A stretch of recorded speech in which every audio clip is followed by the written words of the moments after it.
La scène se déroule le 1er septembre dernier sur cette route nationale qui traverse Maffliers. À 7h20, un camion grue rentre en collision avec un autre poids lourd qui transporte lui du kérosène. Bilan de l'accident, 23 000 litres sont déversés dans la nature, et notamment devant la maison de Marc Sellerier. L'accident, le père de famille l'a découvert en direct de sa fenêtre. Quand j'ai ouvert les volets, je me suis rendu compte de la catastrophe qui venait d'avoir lieu et qui était en train de se jouer en direct puisqu'il y avait la cuve qui était en train de se vider.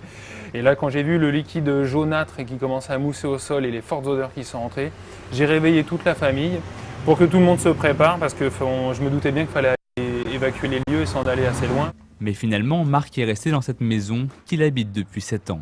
Après 3 jours d'arrêt maladie dû aux fortes émanations de kérosène qui ont envahi son foyer, il vient tout juste de reprendre le travail.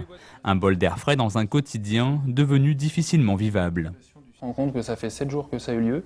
On a toujours les odeurs chez nous, devant chez nous, on a toujours la pollution sur la route. On roule dedans tous les jours. On ne peut pas aller promener les chiens dans le chemin parce que c'est rempli de kérosène. Et on se sent surtout abandonné, démuni, parce qu'au jour d'aujourd'hui, on n'a aucune solution. J'ai rien à dire à mes enfants. On ne sait pas si on doit évacuer la maison. Personne ne nous fait des cris.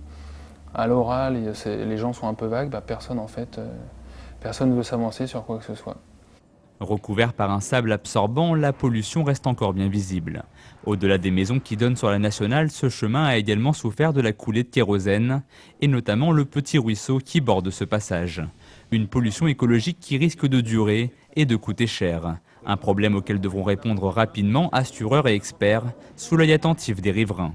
Quant au maire de Maffliers, il a préféré annuler l'interview prévue à la demande de la préfecture, preuve s'il en est que le dossier s'annonce des plus compliqués.